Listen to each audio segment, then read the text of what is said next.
ভগবানের কাছে দরজার দারোয়ান গিয়ে খবরটা পৌঁছে দিল যে দরজায় কোথা থেকে একটা ভিখারি এসে বলছে প্রভু সে নাকি আপনার বন্ধু। কৃষ্ণ ভগবান তিনি কি জানেন না কে দরজায় এসেছে? তিনি সব জানেন, তবু এমন নাটক করছেন যেন কিছুই জানেননি। রসিক তো, ভগবান নিজে জানেন কে এসেছে, কিন্তু আজকে ভগবান জগৎকে জানাতে চাইলেন যে দেখো কে এসেছে। এলেন ভগবান কৃষ্ণের কাছে দরজার দারোয়ান, এসে বলছেন প্রভু বৃন্দাবন থেকে এসেছে, আর নাম কি যেন একটা বললো, ওই নামটা বলতে বলতে পড়ে গেল, বেঁচে আছে কিনা জানি না। কৃষ্ণ বলছে বলো না, কি নাম বলো না। হ্যাঁ মহারাজ নামটা মনে পড়েছে। মহারাজ নাম বলল সুদামা। সুদামা নামটা শুনে কৃষ্ণ সিংহাসন ছেড়ে দিল, স্বর্ণ সিংহাসনে কৃষ্ণ আছিল বসিয়া, ধাইয়া চলিল হরি সুদামা শুনিয়া। শুন করে কে মোহন দরি চলিয়া, ओ सुन कर के मोहन दरी चली आए, सुन कर के मोहन दरी चली आए, लगाया सुदामा को अपने गले। ओ सुन कर के मोहन दरी चली आए, सुन कर के मोहन दरी चली आए, लगाया सुदामा को अपने गले से लगाया सुदामा को अपने गले से, लगाया सुदामा को अपने गले से। কৃষ্ণ সুদামাকে বুকে ধরে বলছে আর ভয় নাই তো, আর কোনো চিন্তা নাই, না ঘাবড়াও প্যারে, শুনো ও সুদামা। ओ न घबराओ प्यारे, আর ভয় কি, सुनो ओ सुदामा, खुशी का समा तेरे करीब आ गया है। अरे द्वारपाल हरि बोल, हरि बोल। कन्हैया से कह दो कि द्वार पे सुदामा गरीब आ गया है। हर द्वारपालो उस कन्हैया से कह दो कि द्वार पे सुदामा गरीब आ गया है, कि द्वार पे सुदामा गरीब आ गया है। সবাই দুহাত তুলে বলুন কৃষ্ণচন্দ্র ভগবান কি, সুদামা মহারাজ কি, দ্বারকা ধাম কি।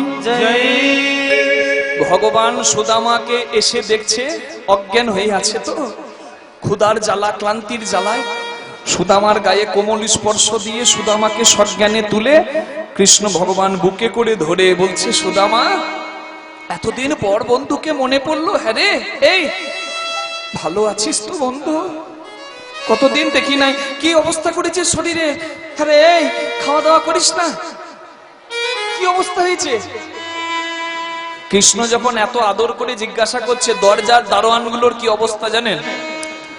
যে দারোয়ানগুলো এতক্ষণ বলছিল চল যা ভিখারি, তারা মনে মনে করছে সর্বনাশ, ভাগ্যে ভিখারি মনে করে দু ঘা দিয়ে দি নাই, তাহলেই হয়েছিল, চাকরি তো যেত, জীবনটাও যেত। এবার সুদামার কাছে গিয়ে ক্ষমা চাইছে, মহারাজ রাজার বন্ধু যে এমন হবে ভিখারির বেশে, এটা আমরা ভাবতেই পারি নাই, আমাদের দুর্ব্যবহারের কথা রাজাকে বলে দেবেন না। সুদামা বললেন তোমরা তোমাদের কাজ করেছো, এবার আমি যেতে পারি তো? হ্যাঁ যা যা যা। এতক্ষণ কত কাঁটা কত পাথরের মধ্যে চরণ দিয়ে সুদামা এসেছে, এইবার গোবিন্দ যখন বুকে করে নিয়ে যাচ্ছেন আর কষ্ট নয়, ফুলের পাপড়ি ছড়ানো, সেই কোমল ফুলের পাপড়ির ওপর সুদামা চরণ দিয়ে পৌঁছে গেল ভগবানের সিংহাসনে। কৃষ্ণ সুদামাকে নিজের স্বর্ণ সিংহাসনে বসিয়ে নিচে বসে সুদামার চরণ ধরে বসে আছে। দেখবেন অনেক ছবিতে দেখা যায় কৃষ্ণ সুদামাকে বসিয়ে সুদামার চরণটা ধরে যাচ্ছে নিচে বসে। সুদামা কি বসতে পারে? সুদামা কোনোদিন, যার বাসে ওঠার টাকা নাই তাকে যদি কেউ 10 কোটি টাকার রোলস রয়েস গাড়িতে চাপিয়ে দেয়, 2 কোটি টাকার BMW তে চাপিয়ে দেয়, চাপতে পারবে? পারবে না। একবার এইভাবে বসে আছে। কৃষ্ণ বলছে এই রাজার মতো বস। সুদামা বলছে কি দরকার বন্ধু, আমি তো ঠিক আছি। বলে বারে মনে নাই যেদিন ত্রেতা যুগে সিংহাসনে নিজে না বসে তুই আমার চরণ পাদুকা 14 বছর রাখলি, তুই 14 বছর যদি আমার চরণ পাদুকা রাখতে পারিস, আমি কি একটু তোকে সিংহাসনে বসিয়ে তোর চরণ ধরতে পারি না? হরি হরি হরি বল হরি বল। ওই জন্য বলে ভগবান কোনো ঋণ রাখেন না। এবার রূপকিনীকে বললেন রূপকিনী তাড়াতাড়ি করে জল নিয়ে এসো। সত্যভামা যাও জল নিয়ে এসো। রূপকিনী পাশে কানে কানে এসে বলছে ঠাকুর একটু বেশি বাড়াবাড়ি হয়ে যাচ্ছে না? কত রাজা এলো গেল আর কোথাকার ভিখারিকে নিয়ে এত মাতামাতি। কৃষ্ণ তখন রূপকিনীর ভুল ভেঙে দিলেন। রূপকিনী মনে পড়ে আমি এক বন্ধুর কথা বললে তুমি খুব কাঁদতে, আমাকে বলতে তোমার সেই বন্ধু সুদামার কথা একবার বলো। আজকে তোমার ঘরে সেই বন্ধু এসেছে, তুমি চিনতে পারলে না রূপকিনী? যার কথা শুনে তুমি কেঁদেছো আজকে সেই তো এসেছে গো, আমার বন্ধু সুদামা। রূপকিনী তাড়াতাড়ি করে জল নিয়ে এলেন। সত্যভামা দুধ নিয়ে এলেন। রূপকিনীর আনা জল দিয়ে সত্যভামার আনা দুধ দিয়ে ভগবান চরণ ধোয়ালেন সুদামার। কিন্তু ভগবানের মন ভরল না, কারণ ভক্তকে যখন ভগবান কাছে পান ভগবানের মন ভরে না। কি করলেন ভগবান? সুদামার চরণটা বুকে তুলে নিয়ে রূপকিনীর আনা জল নয়, সত্যভামার আনা দুধ নয়, নিজের চোখের জল দিয়ে সুদামার চরণ ধুইয়ে সেই চরণ ধোয়া জলটি আবার পান করব। আপন শ্রীহস্ত দিয়ে সুদামার চরণ ধোয়াইল। আপনি শ্রীহস্ত দিয়ে সুদামার চরণ ধোয়াইল। আবার চরণ ধোয়া জল কৃষ্ণ। জগতের ঈশ্বর ভগবান, তার কি কোনো দরকার ছিল বাবা ভিখারি বন্ধু সুদামার চরণ ধোয়া জল খাওয়া? জগৎকে জানালেন, তিনি জানিয়েছিলেন রাসলীলায় রাধারানীকে জয়ী করে ভগবান নিজে হেরে গেলেন। কেন? ভগবানের তার থেকে কি শ্রেষ্ঠ নাচতে পারার লোক পৃথিবীতে থাকে? কিন্তু তবুও ভগবান হেরে রাধারানীকে জয়ী করেছিলেন রাসলীলায়। কেন? ভগবান জগৎকে জানিয়েছেন যে ভক্ত যখন আমাকে সবকিছু সঁপে দেয় না, আমি তখন ভক্তকে আমার নিজের মাথায় করে রাখি। চরণ ধোয়া জল কৃষ্ণ পান করিল। আর চরণ ধোয়া জল কৃষ্ণ পান করিল। সে যে ভক্ত বৎসল গোবিন্দ আমার, সে যে ভক্ত বৎসল গোবিন্দ আমার, ভক্তের লাগি অবতীর্ণ।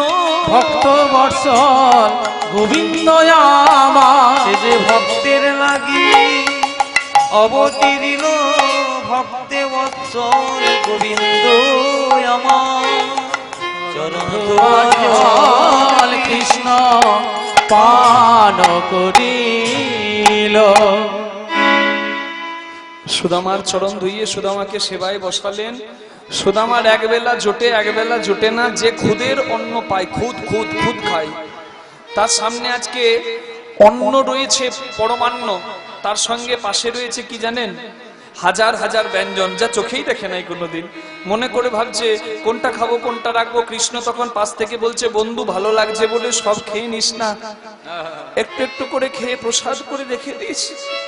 আমি কতদিন বৈষ্ণব ব্রাহ্মণের সেবা পাইনি। ভগবান ভালোবাসেন ব্রাহ্মণ আর গরু, গোমাতা। নমো ব্রহ্মাণ্য দেবায় গো ব্রাহ্মণ্য হিতায় চ জগদ্ধিতায় কৃষ্ণায় গোবিন্দায় নমো নমঃ। আজকে সুদামা ব্রাহ্মণ এসেছেন, পরম ব্রাহ্মণ সেবা করলেন। সুদামাকে বিছানাতে শুইয়ে স্নান করিয়ে শুদ্ধ বসন করিয়ে বিছানাতে যখন শোয়াতে যাবে, সুদামার চরণ সেবা কৃষ্ণ যেই না করতে যাবে, তখন সুদামা কৃষ্ণের চরণ সেবা নিতে পারছে না। উঠে সঙ্গে সঙ্গে কৃষ্ণের চরণ ধরতে যাবে, আর দেখছে সুদামা যে সুদামার যে যে জায়গায় পায়ে কাটার চিহ্ন, কৃষ্ণ ভগবানের ঠিক সেই সেই জায়গায় কাটার চিহ্ন। সুদামার বুঝতে বাকি রইল না যে কৃষ্ণ ভগবানের চরণে কেন দাগ রয়েছে। কেন? সুদামা যখন কৃষ্ণ নাম করে আসছিল তখন প্রত্যেকটা কাঁটা প্রত্যেকটা পাথর সুদামার অঙ্গে লেগেছিল, কিন্তু ব্যথা নিয়েছিলেন গোবিন্দ। নিতাই গৌর হরি হরি বল হরি বল। সুদামা যখন কাঁদছে কৃষ্ণের এমন বন্ধুত্বের ত্যাগ দেখে, তা সুদামার কান্না দেখে কৃষ্ণ মনে মনে ভাবছে যে সুদামা তো সবসময় কাঁদে, আমার ঘরে দুটো দণ্ড এসেছে তাও কাঁদবেন না, ওকে একটু হাসায়। রসিক তো কৃষ্ণ, ওই জন্য সুদামাকে বলছে, এই বিয়ে করেছিস? একবার করেছি, হ্যাঁ একবার করেছি। ও বিয়ে কবার করতে হয়? বলছে একবার করেছি। সুদামা বলছে, হ্যাঁ বন্ধু একবার করেছি। আপন সদৃশী ভানুজা কেমনে বিবাহ করিলা? হরি হরি বল। সদৃশ ভানুজা কেমনে বিবাহ করিলা? কেমনে বিবাহ করিলা? বলো বলো সুদামা হেথা কেমনে আইলা? বলো বলো সুদামা হেথা কেমনে আইলা? সুদামাকে বলছে, এই বিয়ে করেছিস? সুদামা বলছে, হ্যাঁ ছোটবেলাতেই ওই গুরু ঘর থেকে এলাম আর বিয়ে দিয়ে দিল মা। বলছে, বিয়ে করলি আর আমাকে নিমন্ত্রণ পত্র দিলি না, ভোজ পেলাম না? সুদামা বলছে, একবার বিয়ে করেছি, একবার ভুল হয়ে গেছে, আমি একাই তো, কত কাজের দায়িত্ব। তা হ্যাঁ বন্ধু, আমি না হয় একবার বিয়ে করেছি, ভুল হয়েছে, তুই কবার করেছিস? যা।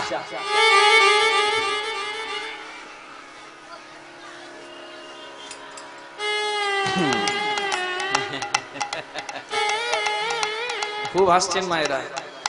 কৃষ্ণ ভগবান নিজের ঝাড় নিজেকেই ঝাড়ে, এই অবস্থা হয়ে গেল। সুদামা বলছে, তুই কবার বিয়ে করেছিস? বাবারে 16,108, বুঝতে পারছেন? হরি হরি হরি বল। আপনারা আবার ভাববেন না যে কৃষ্ণ ভগবান এতগুলো বিয়ে কেন করেছিল। মনে রাখবেন 16,100টা তো দেবকন্যাই ছিল, যাদেরকে নরক রাজা নিয়ে গিয়েছিল। দেবকন্যা মানে রাজা রাজকন্যাদের নিয়ে গিয়ে নরকাসুর, নরক রাজা নিয়ে গিয়েছিল। তখন কৃষ্ণ ভগবান সেই নরকাসুরকে বধ করেছিলেন। কেন? ওই রমণীদের উদ্ধার করার জন্য। তা রমণীদের যখন উদ্ধার করলেন ভগবান, রমণীগণ বললেন যে আমরা তো অসুরের দ্বারা গৃহীত হয়েছি, তাই কোনো দেবতার আমাদেরকে গ্রহণ করবে না, আপনি কৃপা করে দাসী করে আমাদেরকে একটু জায়গা দিন, আমাদের আর কিছু চাই না। কৃষ্ণ ভগবান তো পরম জ্ঞানী, তিনি ভেবেছিলেন যে দেবকন্যাদের দাসী করে রাখা যায় না, ওই জন্য তাদেরকে মৃত্যুর মুখ থেকে বাঁচাতে তারা আত্মহত্যা করবে বলেছিল, তাই তাদেরকে সম্মান দিলেন, স্ত্রী করে সম্মান দিয়ে রাখলেন। নিতাই গৌর প্রেমানন্দে হরি হরি বল। বল হরি বল। হরি বল। তা সুদামা এই সমস্ত কথা যখন সুদামাকে বলেছে, সুদামা তখন বলেছে, ভাই তুই এতবার বিয়ে করেছিস, কই আমাকে নিমন্ত্রণ তো করিস নাই? কৃষ্ণ বলছে, শোন, একবার ভুল করলেও ভুল, আর 16,000 বার করলেও ভুল। হরি হরি হরি বল। ভুলে ভুলে ভুলক্ষয়, ছাড়ো সব কথা। এইবার বল, বন্ধু বন্ধুর বাড়িতে অনেকদিন পর গেলে বন্ধু কিছু নিয়ে যায় হাতে করে, তুই আমার জন্য কি এনেছিস, কই দে।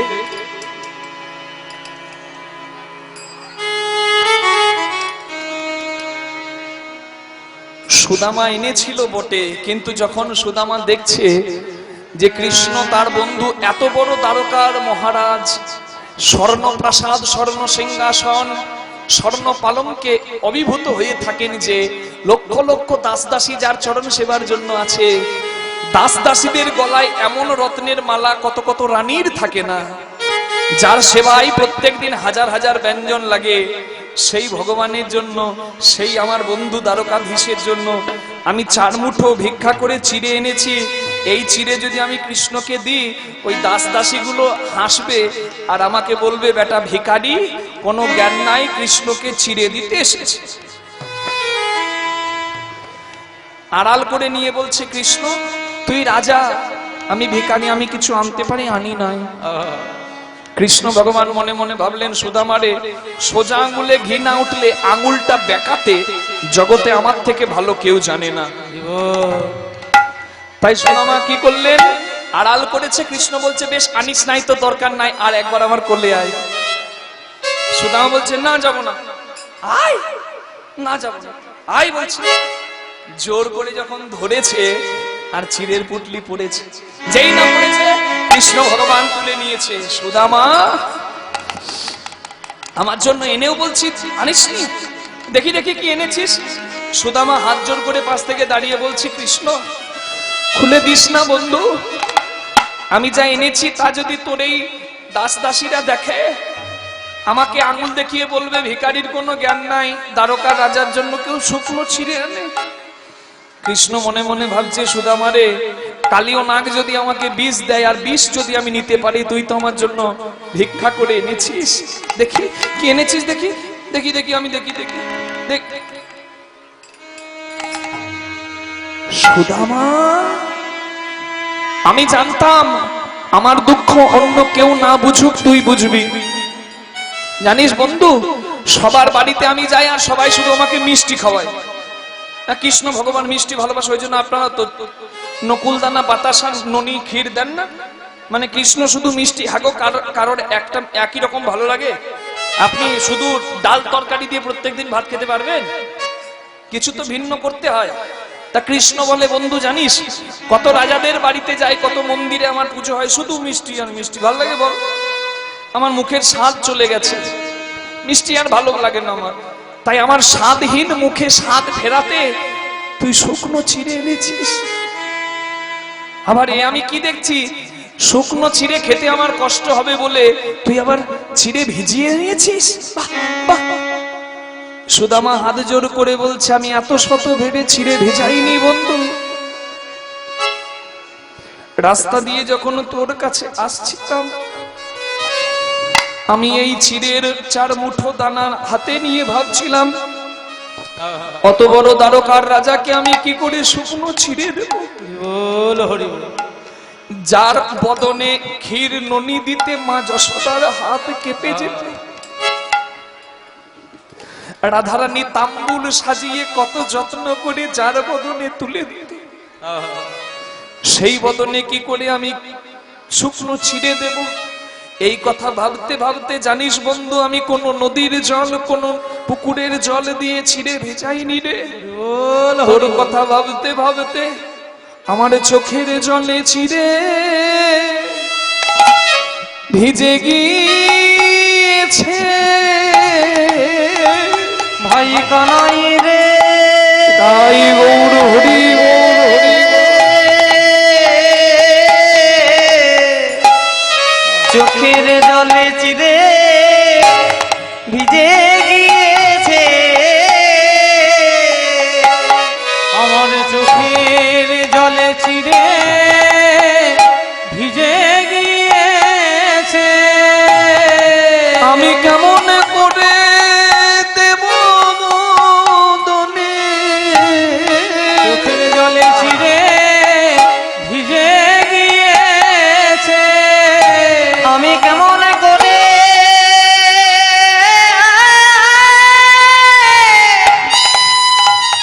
ওরে কানাই দেব বদনে, চোখের জলে চিরে ভিজে গিয়েছে।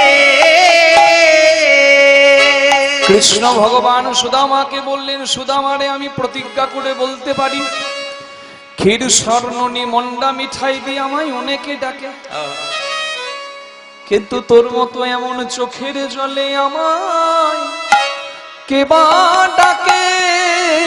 ওই চোখের জলে আমায় কে বা ডাকে। হা গোবিন্দ সেবা করো বলে, চোখের জলে আমায় কে বা ডাকে। হে গোবিন্দ সেবা করো বলে, চোখের জলে আমায় কেবা ডাকে। কৃষ্ণ ভগবান এক মুঠো গ্রহণ করলেন,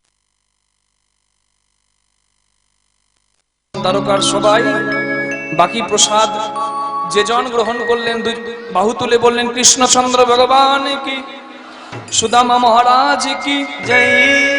কৃষ্ণ সুদামাকে বললেন, সুদামা রে, যে চোখের জলে চিড়ে ভিজিয়ে তুই আমার জন্য এনেছিস, কথা দিলাম এই যে তোর চোখের জল মাটিতে পড়লো, এই মাটি দিয়ে কেউ যদি মালসা বানিয়ে, কেউ যদি চিড়ে দিয়ে ভক্তি অনুরাগে আমায় নিবেদন করে, আগত কলিকালে আমি সেই মালসা ভোগ গ্রহণ করব। নিতাই গৌর প্রেমানন্দে। সেই থেকে হরিবাসরে মালসা ভোগ। আর এই যে চিরের সঙ্গে কয়েক দানা মুড়ি বাতাসাও পেলাম আমি, এগুলো দ্বারকার প্রসাদ রূপে, দ্বারকায় পোয়া মুড়ি বাতাসা প্রসাদ রূপে ভক্তদেরকে দেওয়া হবে। সুদামার ঘরে কৃষ্ণ, কৃষ্ণর ঘরে সুদামা কিছুদিন রইল। এরপরে কৃষ্ণ ভগবান সুদামাকে বিদায় জানালেন সসম্মানে, বললেন বন্ধু আবার আসিস।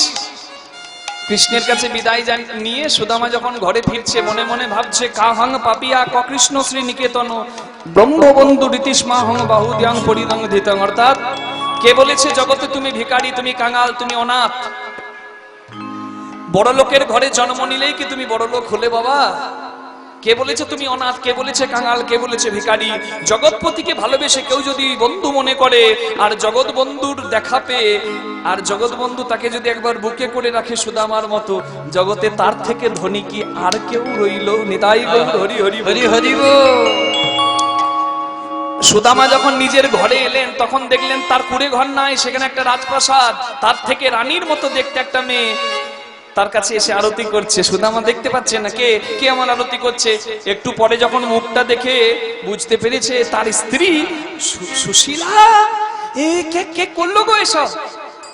বলে যার বন্ধু দীনবন্ধু তার কি থাকে কোনো দুঃখের অবকাশ? তুমি তো জানো না বিশ্বকর্মা এসে তোমার এই রাজপ্রাসাদ নির্মাণ করেছে। ভগবান বিশ্বকর্মাকে দায়িত্ব দিয়েছিলেন, লক্ষ্মী কুবেরকে দায়িত্ব দিয়েছিলেন, যাও সুদামাকে পরিপূর্ণ করে দাও। বিশ্বকর্মা লক্ষ্মী কুবের সুদামাকে সেখানকার রাজা করে দিল। সুদামা হয়ে গেল সেই জায়গার রাজা। যদি সুদামার ঘরে যাবার কারোর ইচ্ছা থাকে, শুনুন, হাওড়াতে যাবেন, এই পাঁশকুড়া দিয়ে বোধহয় ট্রেনটা যায়। হাওড়া থেকে ট্রেনটা ছাড়ে একবারে সোজা সুদামার ঘর। ট্রেনটার নাম হচ্ছে পোরবন্দর এক্সপ্রেস। কি বললাম নাম? পোরবন্দর। ওই পোরবন্দর সুদামার রাজধানী। সেই সুদামা রাজা হয়ে গেলেন। চিরদিন কারো সমান নাহি যায়। আজকে যে রাজা ধীরাজ কাল সে ভিক্ষাও চায়, আজকে যে পথের ভিখারি কাল সে রাজ ঐশ্বর্যও পায়। ওই জন্য ভক্তি রাখুন ভজনের পথে। সবাই ভালো থাকবেন, সুস্থ থাকবেন, সুস্থ শরীরে ভগবত প্রেমে প্রেমিক হয়ে থাকবেন। পরনিন্দা পরচর্চা না করে সাধন ভজন করবেন এবং কারোর ক্ষতি কারোর ভালো করতে না পারুন যেন কারোর অন্যায় করবেন না। চেষ্টা করবেন সাধুগুরু বৈষ্ণবের সেবা দেওয়ার, গুরুজনকে সম্মান দেওয়ার, মা বাবাকে ভক্তি করার। ব্যাস, জীবনে এসব অবলম্বন করলে জীবন পথ আপনার সুন্দরী হবে। শ্রী গুরু নিতাই গৌর প্রেমানন্দে হরি হরি হরি বল। সুদামা গিন্নির কাছে গিয়ে কৃষ্ণ নাম করছে পরমানন্দে। কৃষ্ণ আর সুদামার মিলন হইল, কৃষ্ণ আর সুদামার মিলন হইল, কৃষ্ণ আর সুদামার মিলন হইল, কৃষ্ণ আর সুদামার মিলন হইল। চাঁদ বদনে সবাই মিলে হরি হরি বলো। একবার চাঁদ বদনে সবে মিলে হরি হরি বলো, চাঁদ বদনে সবে মিলে হরি হরি বলো, চাঁদ বদনে সবে মিলে হরি হরি বলো। উঠিল আনন্দ রোল, উঠিল আনন্দ রোল, বদন ভরে হরি বল। উঠিল আনন্দ রোল, বদন ভরে হরি বল, উঠিল আনন্দ রোল, বদন ভরে হরি বল, উঠিল আনন্দ রোল। নিতাই গৌর প্রেমানন্দে হরি হরি হরি বল।